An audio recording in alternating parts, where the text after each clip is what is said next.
Okay, so let's continue our discussion of Chronicles of the Outlands, in this case generating travel events for Outlands. We just got finished generating a mission. Get over to that page. And you can see that the quest had several elements to it. There was a patron, Rogar. He was the son of a garrison commander. I think I called him Olaf the Wise. He's an heir to fortune, but he has yet to inherit. He will be traveling with the party. It's going to be a coming-of-age tale. The quest is highly personal. I rescue a childhood friend, Gazelle, a horse-headed non-human held by the Avar dwarves. The patron's reason relates to his chastisement by the rival, Surt, and his father, Olaf the Wise, about taking personal responsibility for your actions. The political faction involved is the Avar dwarves. I'll move around the campaign map. We're going to start here in Constantinople. Our first encounter phase will be in the Black Sea as we move toward eventually our climax on the far end of the map. Isn't always the case in fantasy adventures. You start in one corner and go to the other. The Avar dwarf are going to be where the climax will eventually take place. The patron's finances are ignored because he is an heir to a fortune. He is not somebody who has a fortune. It would take extra effort by the players to gain any reward up front. Twist, the party is going to suffer from a natural greed. It could be related to the quest. The Avar dwarfs themselves generate greed within people. Maybe one of them is a trickster and shapeshifter and is actually traveling in the party. And there will be an alternate quest that will be presented in Ryzen. Now, I don't necessarily have to have that quest in Ryzen. I can add it in Yaroslav. I could add it, any place along the journey. I'm just going to stick it in Ryzen because I know that the players were actually probably going to travel through the Black Sea and then up through Ryzen along the rivers here, the river roads, as they were in the period. Outlands is a game that's Viking-based between the Baltic Sea in the north and the Black Sea in the south, and the rivers that connect them. It's a period with a magical Byzantine Empire that's in its decline, probably about 800 AD for historic reference, but it's not really a historic-based game. It's just using the color of the history. And the principal rival, Surt, a secondary garrison commander, he actually works for Olaf the Wise, and he made the mistake of not allowing the son, Surt, to use part of the garrison to travel all the way over to the Avar dwarfs. It probably was a good choice not to let the son out, but now the father is incensed by the rival, Surt, and has told him to go out and recover his son. Don't let him go out into the wilds of the frontier by himself. As I said, this is more of a coming-of-age tale, so it's probably important for Rogar either to prove his mettle out there or die in the process. There's also was hinted that the goblin artillery that's stationed in Chernigov may come into play or may not. I especially have been accused, especially on when I run adventures at conventions, of railroading the players. I tend to run story elements in my games. And the players will move from chapter to chapter. And this system is based very much in that sort of motif. Certainly you can use the encounters of travel to generate options for the players as they go along as well. The choice is entirely up to you. The travel encounters are more defined to the game Outlands, more than the mission generation book, which I think is more generic to role-play in general. If you have, for instance, a quest booklet that allows you to flip the cards and generate, your missions and your motives. Those are pretty generic. When you're in more of a situation where you're dealing with encounters and a system of encounters, you certainly can use the encounter process generated. What's nice about the encounter process, as you'll see when I demonstrate it, is that a lot of the travel encounters are going to relate back into the actual mission, so that it's all intertwined. And let's see how that actually is going to work for us. Dog in the background barking. So the mission encounters. Let me see if I can bring that up as a page reference. And this is all in the book. Generating missions. Uses a flowchart. And depending upon the card that's flipped, it's a combination of cards that are basically going to create the events. And so we're going to start by flipping, that ace of rods. And so as we head into travel encounters, I should probably also mention that that I'm going to go ahead and constrain the players to use 3 phases of encounters, and then they'll go into the climax. And I'll refer back to that mission I generated in the previous video. If you see any typos in that, just forgive my dyslexia and my poor typing. And I see one already that I've got climax challenge-negs. Well, from here on out, they'll be challenge-negs rather than actual challenges. But we're going to take them through sea voyages, and we're going to go through the Black Sea here, and then up the rivers to Ryzen, and then there's actually, in my campaign, there's a portal that connects the river, magic, the river north of Ryzen over to the river off the campaign map, almost in this nomadic warlord area, and then head into here. Probably when they get to this point, they'll travel overland, as it says, the frontier wilds outside of Divinia to where they get to the actual climax. But we are not there yet. We are just starting this adventure. I'm a big fan of travel encounters. They could represent something like wandering monsters, I guess is the classical way that they're described. Wandering monsters I found problematic because based on a percentile system and an actual living a life in a fantasy world would be ridiculously deadly, if even a 1% chance of meeting any monster on any given day. Instead, the travel encounters actually flow as part of the mission itself.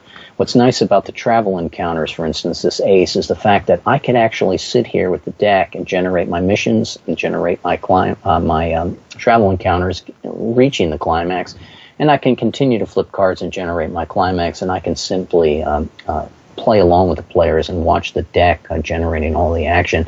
If you're very short of time, you definitely want to check out the actual booklets of Chronicles of the Outland, the mission generation, quest generation booklet, the travel encounters generation booklet, and the climax challenges booklet.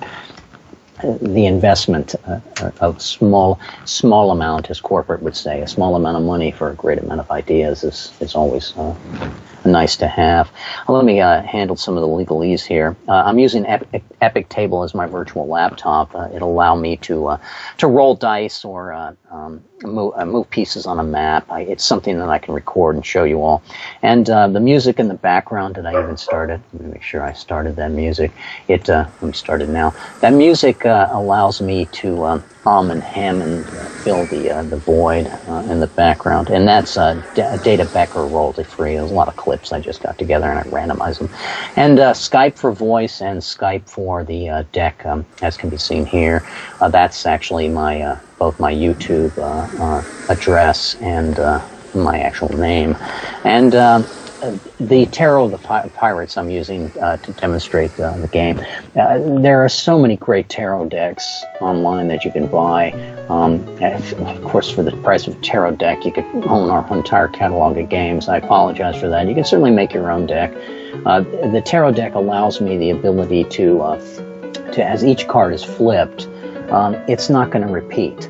It's going to set an order from the shuffle. Only when you reach the Wheel of Fortune is the card that triggers a reshuffle in the deck. So after, I riff these cards and shuffle them, and here I'll even do some of that to make sure that we don't, you don't think that I'm running some sort of stacked deck here to demonstrate the game, and not, and there you have it.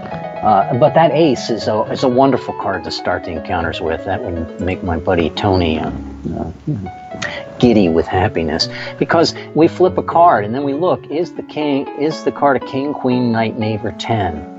If it was, it would definitely be something that's mission consequence. And it isn't. The card is an ace. And so I go down, I look, is the card in phase? Well, we are in phase A, and an ace, 2, and 3, as opposed to 4, 5, 6, etc. And ace, 2, and 3 is in phase. Now, what does that represent? Well, I can go back to my my table here, and I can look at my ace, and my ace tells me that I am, did it get truncated off? I'll repost it. Ace is a ultimate commencement. So an ultimate commencement, you can read in the actual encounter booklet, would allow me to treat that ace as either a 10 and the benefits of queen, or I can skip right to phase C and avoid the phase B encounters. Now normally I would just go ahead and say that ace is a godsend, especially the first flip of the deck, that I would treat it as a flip right to phase C. But for demonstration purposes, I'll take my queen encounter. My queen would be benefits. My agents of my patron come forward. Maybe they're going to help my longboat get the supplies it needs. I tend to use, like when I'm playing online with people across the country, I have a schematic here that I'll use to show which of the longboat swaggering techniques they have. These are essentially just resource counters in the game. And you can see this boat is a really nice boat because I'm playing with higher level people in their campaign, and part of my objective in playing is to sort of nickel and dime their resource management. There are certain players who love resource nitty-gritty. There are others that get into the actual character interaction. There's some that enjoy both. Back to my campaign map here. You can see that we're going to be in the Black Sea. I'm heading from Constantinople. And that encounter flowchart, that ace, I'm going to go right to phase B now from that flip. And I go to the next flip of the card. And I've got an Emperor card. Now, Major Terror are always going to be mission consequence. There's in the game itself, I can read that the Emperor card, until the deck reshuffles, I'm going to ignore all kings. If you go into the actual rules of the game and see if I can generate that up without... That's game itself, and you can see if you go into the travel encounters booklet and you go to mission and consequence, the Major Tarot, I can read that the Emperor, till the deck reshuffles, I'm going to ignore king events and treat them instead as 10s. That's very good. There's no inversion on the actual card, but if this card had actually occurred in combat, it would have a totally different meaning. So depending upon when the card occurs, if it's encounters as this, or if it occurred during combat, or mission generation, climax, it will all have different effects. That's how the deck itself can continue to flip cards and generate actions. What happens with that 4? Well, let me look real quick. So we flip the card. Is it a king, queen, knight, knave, or 10? It is not.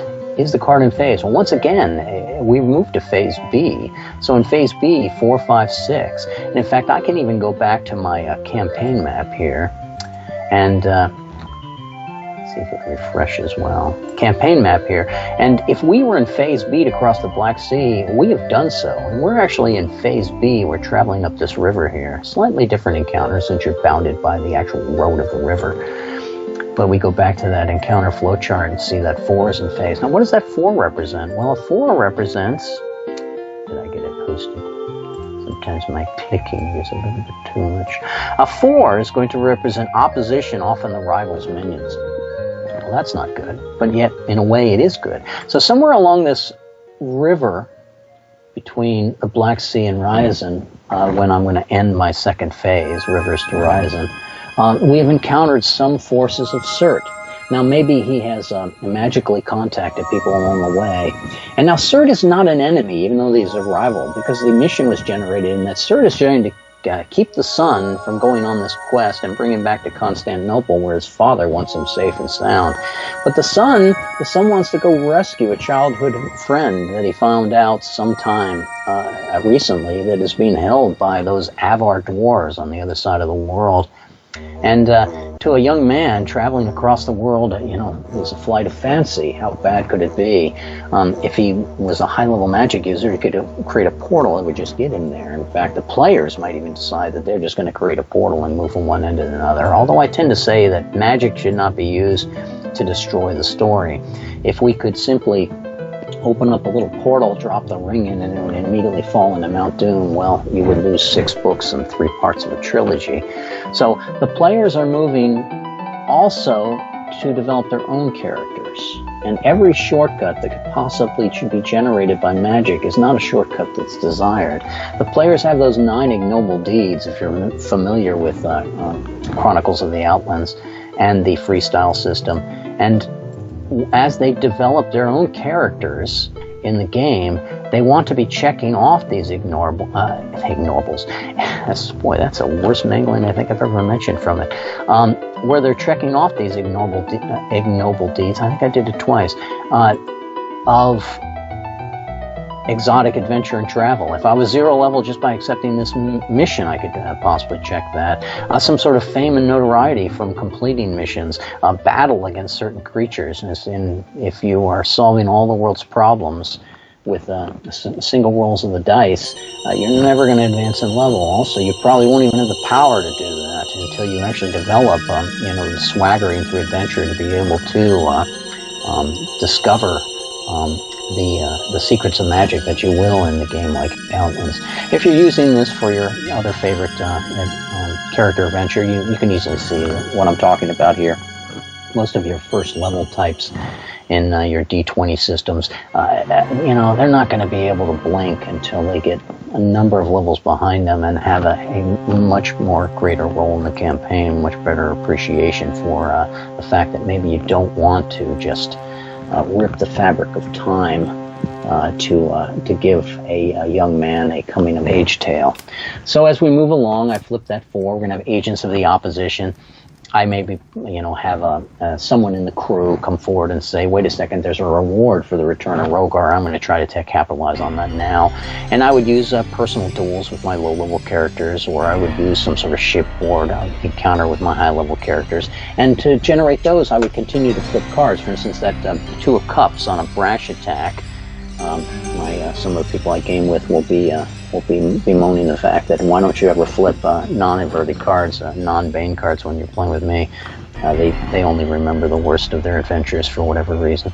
So we go on to, that 2 of Cups could mean that somebody is attacked and they're going to break a secondary weapon, a club or dirk, on an enemy shield, armor, or hide. Any idea on the distraction as you recover from your gaze, etc., etc. And regardless, the player gains the fury, and he would roll his difficulty, he would roll his mount. He would use his mount swaggering if he has it, or develop his mount. And these are all just the mechanics of Frontier. I don't want to belabor that. I'll try to run a mission example solo just to show you how some of this stuff as well functions. But to get back to my travel encounters, that 4 represents agents of the opposition. And we want to resolve that, and we resolve that with, game mechanics. In your case, you may be using your D20 system. You'll be having a certain opponent, maybe eels come up from the river, etc., and you generate your hit points, etc. But in Outlands, it would be generated with freestyle play. And we move on to our next encounter here. The deck is relentless. It will just go on and on and on. Oh, you're still alive? Let me give you something else in your way. So we're still in Phase B, even though we encountered, the opposition. And I flipped a death card. The death card. The death card and the tower card are just wonderful things for the reaction you get from your players. Until the deck reshuffles, all mission and consequence encounters will tend to have unfavorable. Add 1 to the rank of the pairing, toward rank 8. Now, as encounters are generated, you're going to find that not all of them are going to be in phase, and not all of them are going to be related to the ranks of the previous cards. Eventually, you're going to get down all the way to the bottom here of this, flow chart, this matrix, and see that some of the encounters are mission inconsequence. Now, those are not encounters that are inconsequential to the mission. What they are is that the mission itself was inconsequential to the encounter. So something could happen along the journey, in the tavern, in a related to your crew, related to all the different things that can happen on an adventure, from mutinies to skirmishes to trouble with your food supply, etc. And as you generate these encounters, they're not ignored by the mission. In fact, the fact that your crew is starving along the way through your own neglect or mishap is something that's definitely going to affect the mission. But the fact that you were on a mission, in this case for Roger, who's opposed by Cert, that mishap did not result because of those 2 men or their negligence. It probably resulted from either a natural encounter or evil related to the Avar dwarves, or it was related to a player character's neglect, because the players are going to have roles to play, and the one who was the steward that was supposed to see to the provisions. But if we generate one of those, I'll go into a little bit more of the consequences and details from it and how those are generated. But from that death flip, we're now going to treat those encounters as even more harsh than they normally would be. So I continue to flip cards. I'm in phase B. Look at that. We got a 10. A 10 is a beautiful card. A 10 is going to advance the phase. We start, we flip a card. Is the card and King, Queen, Knight, Knave, or 10? It most definitely is a 10. And that 10 is going to tell me mystery and consequence. I can look up here and it says 10 changes the phase, a good card. And so I go back to my campaign map and we have made that little travel past Horizon. And we went through the portal. Maybe an ignoble is checked by one of my characters for having a boat enter a mystic portal and appear elsewhere. And now we leave our boat behind for the moment and we travel across land. In Outlands, you would choose only a subsection of your longboat swaggering to go along. The players in my campaign on Wednesdays decided they wanted to make sure they took some of the treasure, or they actually made treasure along the mission, that their men are religiously inspired, they're of noble allegiance, they're seasoned, and they even grabbed the fact that they don't want any rats in the provisions they're bringing along, and they also brought the dogs with them, either the inhuman watchdogs or the non-human entities that assisted play. But back to my campaign map, I'm going to find that last encounter phase of C to move across, and I flip the card, and I got myself a 7. Well, a 7 is not a good card. 7 is let's see what happens with the 7. So I'm in phase C, remember. Is it a King, Queen, Knight, Knave, or 10? No, it is not. Is it card in phase? I'm in phase C, and a 7 is in phase. I go up to this little cheat sheet I printed. The Pyrrhic victory and a setback for the group. The phase returns to B. So as soon as we actually get to where we're going, there's some major setback. A lot of this can be described very naturally in a fantasy world.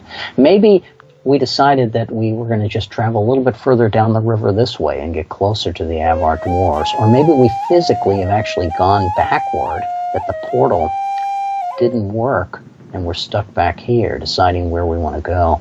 Let's make that as our option, because it works better for the actual climax that our mission we generated. Because remember, there was hints that there was danger around Chernigov, and that Ryazan itself. Did I skip something? I probably did. Let me look. Between phases B and C, I should have generated that offer of a new quest to the players. And that would add a dilemma to them where they would have to decide to abandon their patron here along the journey. Let's say they didn't do that. Let's say they resisted. Although there was all that greed involved, maybe they had to be promised even more by the patron as a reward. And they decided to stay with the mission. But that flip of the 7 has now put us back, in retrograde to a previous setting. And so I'm going to go ahead and put us back in travel encounters that we got to backtrack ourselves. Maybe the portal here around north of Ryazan is being either influenced by our Avar dwarves or the rival himself. They knew that we were heading, the rival Cert found out that he knew that the son, Rogar, was trying to get to the Avar dwarves, so he had magicians prevent us from using the portal. So now we're at the backtrack and basically travel all through the Black Sea here and put us through that Chernigov obstacle with the goblin cannons. I flip a card. I got myself a 6. Now what is a 6? We go over the encounter flow. Now I'm sure that anyone familiar with the system is going, oh my god, a 7 followed by a 6. You're just punishing your players. And this was, again, just a shuffle of the deck. Is the card King, Queen, Knight, Knave, or 10? Is not. Is it now? We're no longer in phase C. We're back to phase B. That 6 comes up. And looking at my cheat sheet here again, a 6. A 6 is an anticlimax, a phase return to phase A. So the deck is basically saying to me, by this shuffle and by this produced cards, and if we had actually fought some combat along the way, that 6 might be buried and used in some other Q&D table, quick and dirty table. But if I'm just demonstrating encounter after encounter here, the result of that 7 coming up and then that 6 coming up is going to be a miserable state of affairs, where we find ourselves back in the Black Sea in phase A. I'm all the way back in phase A as I move around. And that makes sense by the fact that I want the players to actually take the longer route here. What am I moving? I'm moving a boat. Party's a longboat. I could actually, move the longboat as an example of how we're moving along the river and keep my own character sort of secondary on board. If you have miniatures, miniatures were great, especially back in the day when they were so basically lumps of lead before they came out with such beautiful miniatures that it takes an expert to paint them. When we had our lumps of lead back in high school in the 70s, we could, that handful of goblins would be everything we needed them to be, the trolls and the demons and the enemies of all types, even our own minions when we ran short of them. But in the virtual world, I can go ahead and pretend I'm on the boat here and I'm heading toward Chernigov, but I'm back at Phase A, and I'm weeping to myself because I know it's hard enough to get through this deck with travel encounters. I don't want to be back in Phase A. And then I flip that Magician card. That's actually not an ace. That's a Nordic 1 there. And what does that Magician card represent? The Magician card tells me until the deck reshuffles, ignore all queens. Treat them instead as 10s. At least that's a little bit of a break. Now, I sometimes pull these cards out as reminders to me, put them to the side. It's how then on reshuffle I end up with 5 or 6 of these together. But if in my narrative here I forget to enforce that, in a party I would have a number of people keeping my old man mind focused. But I'm going to ignore queens and treat them instead as 10s. That's actually a good card for me. And I come over to this 4. And I finally get a situation where maybe I can do something besides mission consequence and counters. So we flipped a card. Is it a king, queen, knight, knave, or 10? No, it isn't. Is the card in phase? Well, remember, I'm back at phase A now, and I flipped a 4. 4 is only in phase C, so I go here, and I look at the previous card. What was my previous card? Well, the previous card is that Major Tarot, but that Major Tarot is not what I'm looking for. I'm looking for that previous card of a 6. So I have a 6, and I have a 4. So is it a king, queen, knight, knave, or 10? No, it's a 6. Is the previous card of the same rank? Do I have a pair of 4s, a pair of 6s? I do not. So now suddenly I'm into that mission and consequence thing. And I have the bigger card, the 6. I subtract a 4 from it, and I get a 2. And it is in the, if I look at this correctly, a rod and a rod. So a rod in C's, I can actually look at my quick table here, and a rod in C's, and encounter number 2 is a crew has developed a fever. Now, where did I find that? Let me go into a little bit more explanation here. So if I go into my, and I'm going to close this fundamentals book just so I can easily more flip. If you own the encounters book and it's cryptic to you, feel free to post your questions in the Vox or at the Space Gamer website, or email me directly, and I'll see if I can help you. But a lot of the stuff is, especially with the fundamentals book, you look at it and you go, "Oh my gosh, it's so huge. How will I ever memorize all this?" Most of it is encyclopedia. The first 20 pages or so will get you a character, and after that, all of the rest of the stuff is tables to generate enough action to sate the most sadistic of referees. But we'll go into that encounters book now, and what happened? And let me look at that. So I got a mission and consequence encounter, and it's an encounter rank 2, and it's in the C's. So if I go into my table here, I'm in a setting of rivers and seas. I got a rod encounter, and I can click on that, and I can see that a rod encounter, if this was a 5 and a 6, I would have a rank 1 of grumblers. And there's, it tells you a little bit about the fact that, how your crew is important, both for the rowers and maintaining discipline. But a fever, the crew is ill. Remedies have been tried, but there is reason to believe that the ailments are imagined hysteria. So many refuse to perform their jobs. So what does the players have to do? How are they going to get past the fact that, not only did we digress through 2 phases, only to fall back 2 phases. Now the crew is going, this mission, it's been relatively safe. You only had that 1 encounter with the knave, but when we generated the 4, but it seems like the crew is now on the verge of mutiny, going, we're not going to sail all around the world to wet nursing some man-child, without enough pay. And so they're complaining of things. So what you can do is you could resolve this with Q&D action, which is nice, disciplining your soldiers. In a freestyle game, the players have some free will, but in some cases they're also reacting to the events of the time.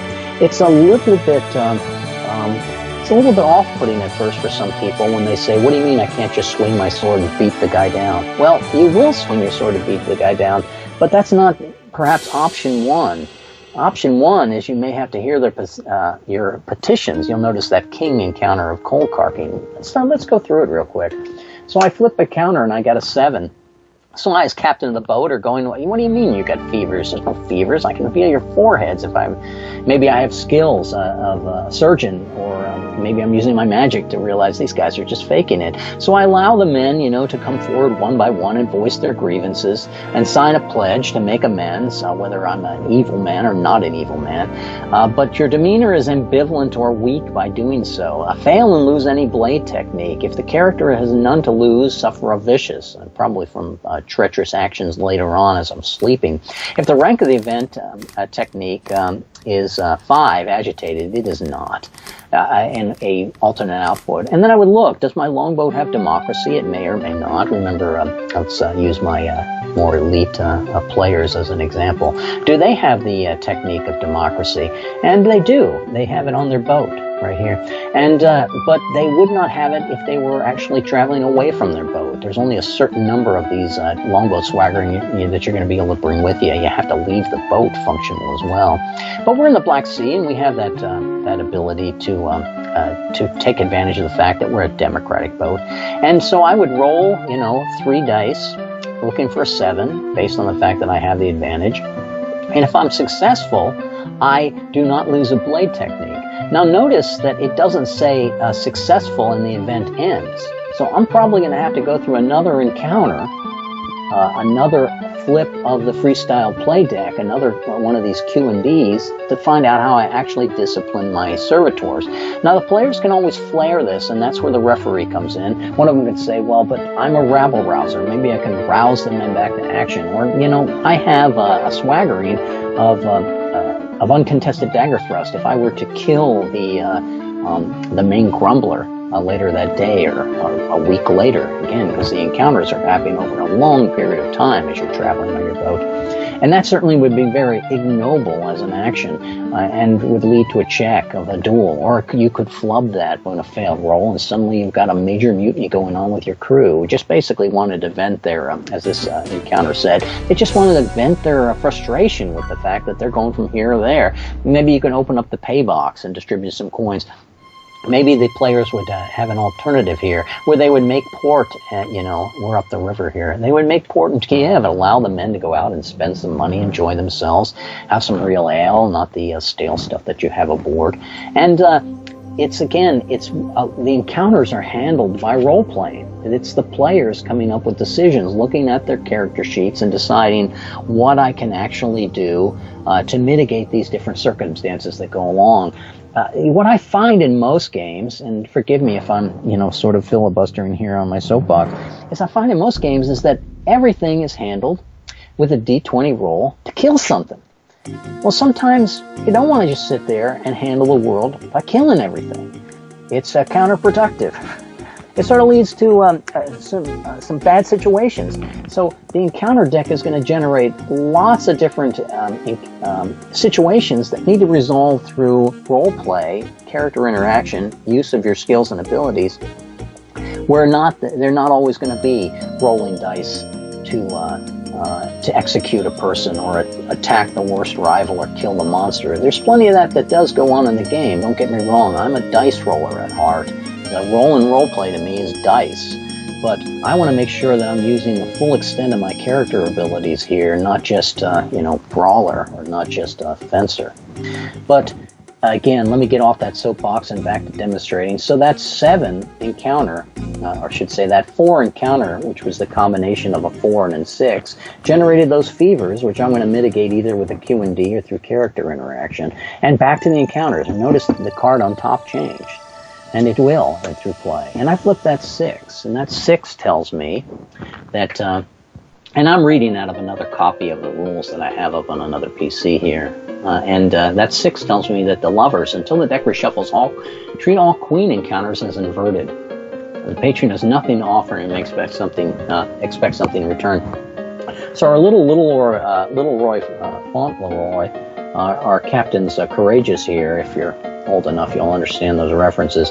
Our Rogar, he's basically been complaining the whole trip. You know, when are we going to get there? Why is there so much water? Why is the world so big? And these are all things, as an experienced man of adventure, you're basically going to give a patron of the mission either a what for, or educate him on how dangerous and how beautiful everything is as you travel down the rivers, eventually trying to reach your ultimate goal of facing some of the worst inhuman, foul creatures that you could possibly imagine. And then the game turns a little bit more sinister and dark. But as we say, you know, we don't call them digressions for any other reason but the fact that the world can be deadly. I continue to flip a card, and that 6 basically was a major tarot that we're going to have our queens. Luckily, we still have that, if I remember correctly, we got that ace here, and that, ace, even I did it. We have that magician card, and the magician card said that we're going to ignore queens and treat them instead as 10s. And whether a 10 is inverted or not, it's not going to matter. Each of the cards is going to modify the cards that are going. So we're ignoring queens, treating as 10s, and now treating queens as inverted. And we flip another card. And I got an A. I got a king. I should say, I was reading that coin there. I got a king. And what does a king represent? So now we're back in phase A, and I got a king. Counter flowchart. Flip a card. Is it a king? It is a king. And so essentially, the king is epic figures in the campaign, if you're following my mouse dart around your video here. So along the journey, as we go to Chernigov, we meet a king. Well, if you remember back from my original mission, there was some problems with the fact that one of the twists was that the opposition, let's see if I can get a little bit more. Did I even put that in there? You know, I'm not even sure I put that in there, that there was the goblin artillery in Chernigov. Yeah, did it not make it? Flare forces? Let me repost it just so we can... Enough that gaslights me in life. I don't need a disappearing... So, a flare force's distant relatives in Chernigov has the goblin artillery. That king could represent, tying right back into the mission flow, that as we approach Chernigov, the first artillery strike happens from miles and miles away. And this can be an event that can happen, and if you're flipping on the fly, or if you're doing this solo, of course you know that this is all related. If you're generating this for the players, they may not know that Chernigov was a dangerous place to go, but now they do when they get hit by that artillery strike. And they might have to defend that, again, with their character actions. They might have to rely on certain aspects of their boat.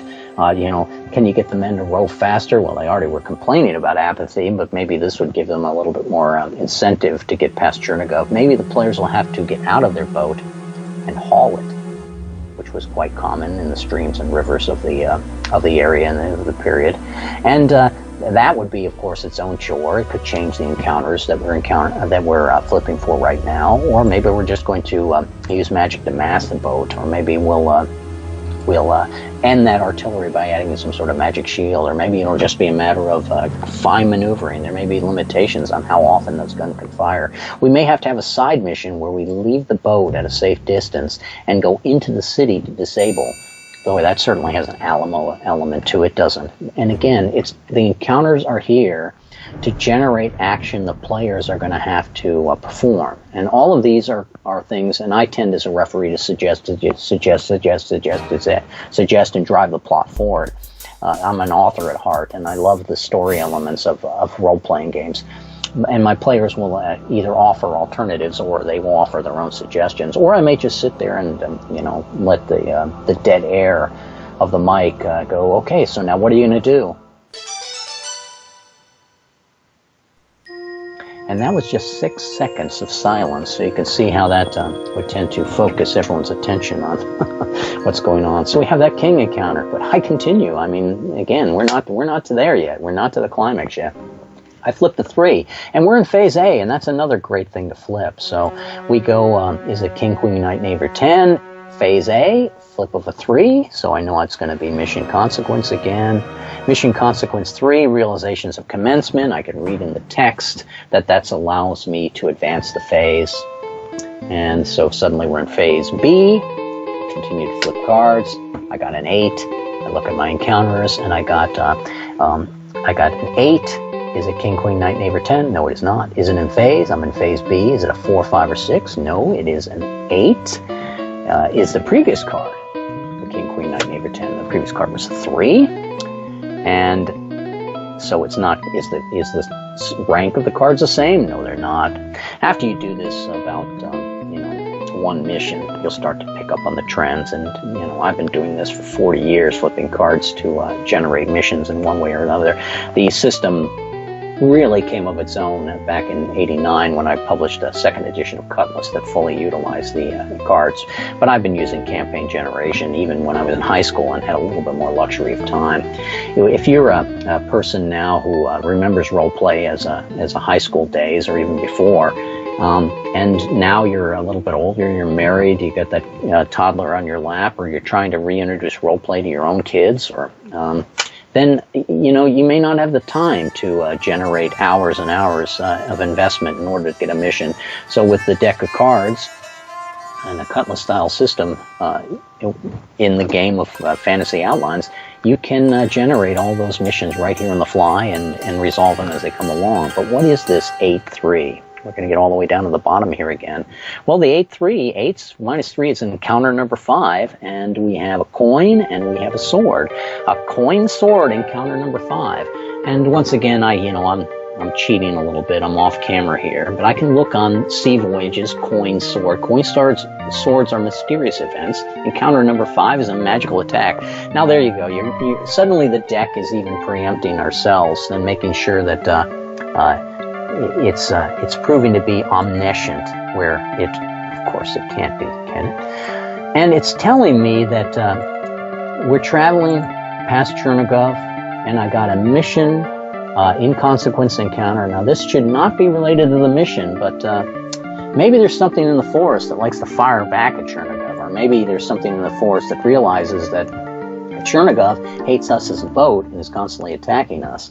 Or maybe the fact that we had run a mission to eliminate the guns in Chernigov, silence them for a little bit, that only meant that whatever those guns were really protecting against in this whole region, I got these Genelin up here in the north. Maybe the Genelin are attacking from the south. But that encounter number 5, again, as I read it, is the fact that there's some sort of magical attack. Now, the magical attack could be related to the goblin cannons of Chernigov, or it can be just something more mundane. It can be a strike. I can go into the encounter booklet itself, and I like to use the table of contents to this because I think it's a little bit faster in a PDF. And I go back down to my Sea Voyages here, and I've got my combination here of coin and sword. And coin and sword are mysterious and magical events, and I click on that, and I go to my encounter number 5. I think I clicked on the wrong thing. Coin sword, mysterious events, and it gives a little more explanation. You can, a Primus officer might cover neglect or incompetence leading to accident by staging hocus-pocus puzzles. The crew will see many of these events as supernatural punishments or ghoulish tricks, and again, it's a fantasy motif that we're dealing with here.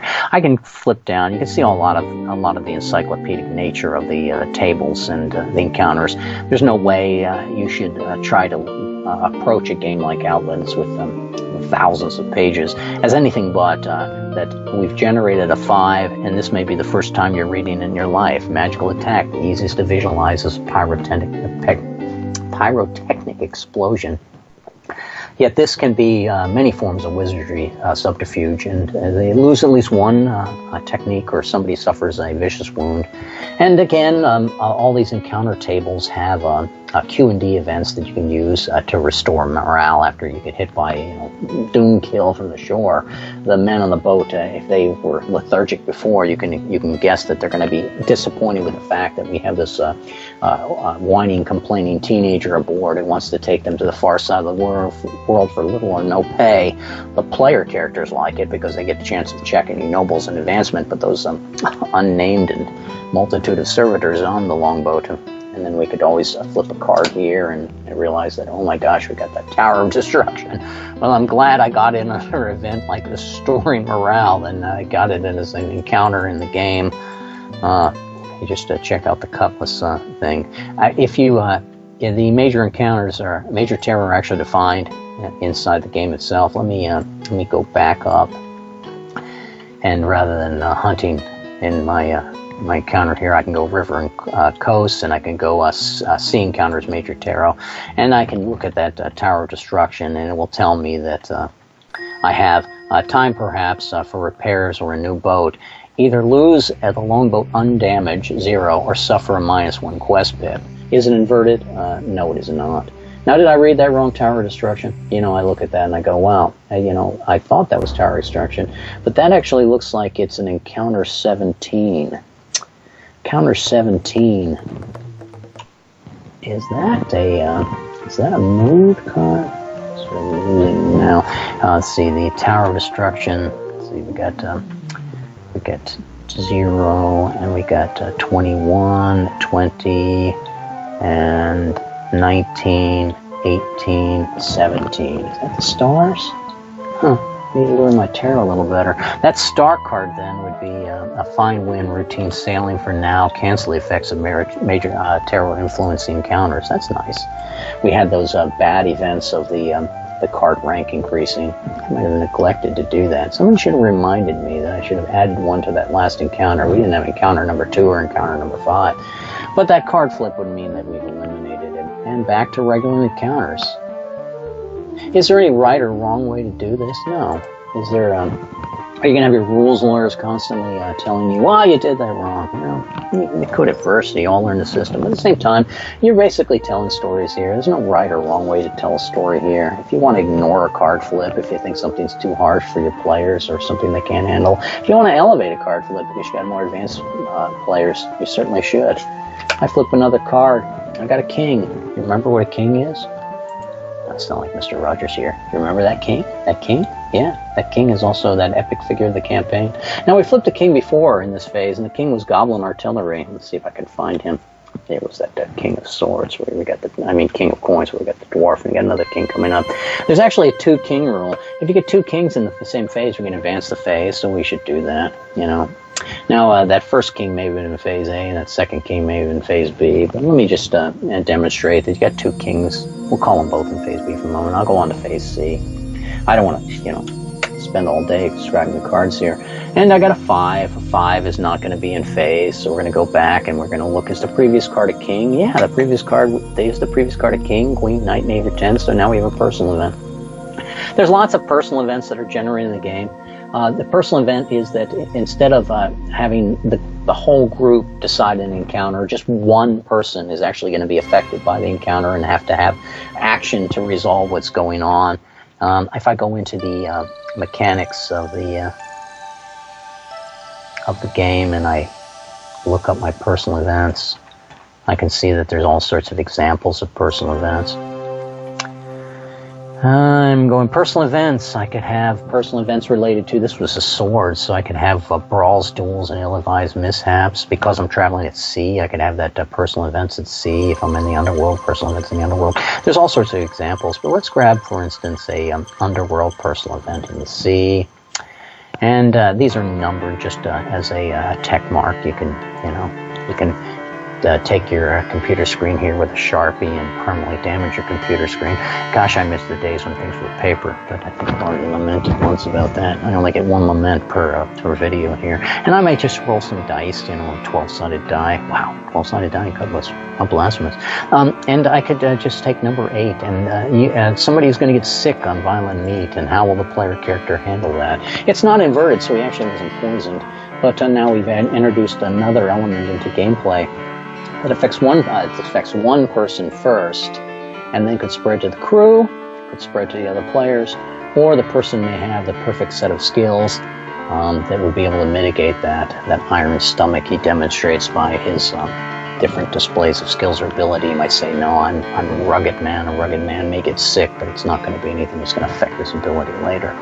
So we've demonstrated as well the fact that the encounters can go out to mission consequence. These campaign events where you have the same, if I flipped another 5 right here, I could cheat and say, well, I got another 5 right here, and generate a campaign event. Those are nice.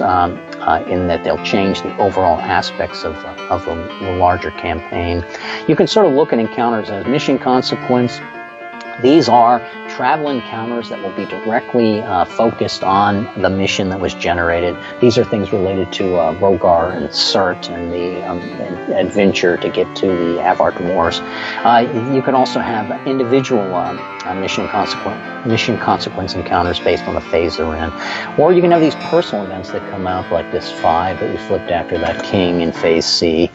And you can have those previous card rank is the same as you can get those campaign events, or the majority of encounters are going to be somewhere down in here where they're going to just be combinations of suits and combinations of ranks of cards that generate things like phenomenon on the water, shore party problems as the guys go ashore to hunt for fresh meat, others sea travelers, etc. that come along. Let me show you that I'm not just sort of hand waving here. If I go up to the top of the rule booklet, and let's get a quick look table. So C's, here's the C's quick look table right here. And you can see this is all the stuff I'm talking about. So if I flipped a cup of a total rank of 3, some sort of baronial vessel is going to be encountered. If that wasn't cup, if it was an encounter rank of 3 and a coin rod, it would be the surf and tide changes. And those are all defined in the actual text as you go down. You know, different ranks of cards. Again, encyclopedic nature. Say we're in a cup rod of sea voyages and discovery, and I get a rank 2, or we pass a cult shrine that's been recently established on the river, or not so recently established on the river. There's a lot that's going to happen in the campaign as you roll along, and the encounters are going to help the referee to flesh out his campaign. Now I'm very close to the end here, I believe, because I'm in encounter phase of C. I could flip a 7 and push me back into phase B. I could flip a 10 that we know is going to be an advance to phase. I've already gotten 2 kings, so I could apply the double king rule. And I'm going to flip this chariot card, and chariot card will tell me until the deck reshuffles we're going to ignore campaign events that are generated when selected, just skip to the next encounter. So we're pretty more and more focused on the fact we probably have gotten past this now in phase C, and we're back to that mission ender. And I'm even going to say we got all the way to here on the map. You notice right next to that garrison there, that frontier garrison of the legions. And I'm going to go ahead and just move them across the land, and we're flipping those cards, and there's a 9, and that's a beautiful card to end the game. So if you look at our encounter flow, we're in phase C. Is it King, Queen, Knight, Knave, or 10? It is not. But is it in phase C? It is a 9, and we can look again. A 9 is a realization the climax is here. And there are other explanations for that in the game booklet. You know, I'm paraphrasing, of course, because I don't want to sit here and just dryly read. You can look and see that that 9 encounter has some information about it to make sure that the referee, you know, is not flying blind here. He has some things that he can refer to. Realization the mission is moving to climax, and we're going to treat it as a 10 or a queen. We're going to treat it as a 10, of course, because we want to move on to the climax. And that final 9 would tell us that we've moved to our climax challenges. And on another day, I'll show you how you can either generate those on the fly, or you would, use something like this Isborg's Underworld to generate the different actions as the players move through a major underworld in the game. And again, all that's described in the climax booklet. I'm sort of missing here it is. And here's an underworld of the players have just started for the climax challenges. They started here at this gate deep at the Iron Mantle, and they may move through the Titanium room, the Niobium room, and to the Tellurium room, the red lines connecting areas.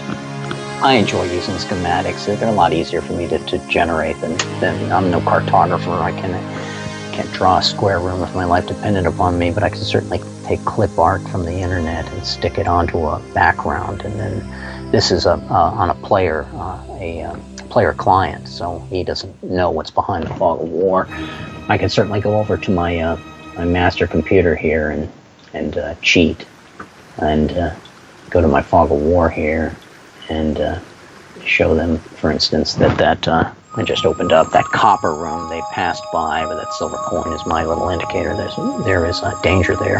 I'm going to cover that up. If my players actually watch this video, they'll see that there's a copper room they could have gone to, but there's no exits from that room, so why would they want to go into that? And this is another way to generate the climaxes, but I'm sort of getting ahead of myself. So let's sum up here. We'll go back to the deck, because the deck was really what we were demonstrating. We were demonstrating how those, the players are moving through encounters and phases. We probably should have picked that advance to phase C directly, and we got an encounter of the Emperor, and the Emperor told us that we're going to ignore the kings. Oh, look at that, treat them as tens. We should have maybe again. Lots of mistakes can be made on the fly when you don't have your players helping you realize it. And we got that 4 encounter. That was in phase B. That was the opposition, and we went through encounters that were generated, death cards, a 10 advancing the phase, a 7 which was in phase that caused us to go back in phase, and 6 immediately following for the second phase A. We finally got that magician card that ignoring the queens, and 4 encounter, which was not in phase, but it was generating that first mission inconsequence encounter of the 6 and 4 combination. And we went through a number of encounters, and we exhausted, maybe about a fourth of the deck. Plenty of adventure left to generate here as we were going along.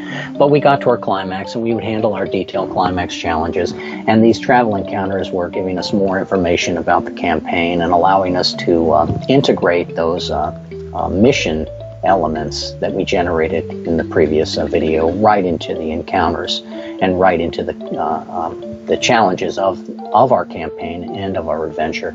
And allowed you to just sit here and flip cards on the fly, and as each card comes up, whether it happens in combat or whether it happens in travel encounters or whether it's a new mission that you're flipping to develop with a cutlass style freestyle system, you're never going to be short of game material, and you can even play along with your own character because you're not seeing much unless you peek. More later.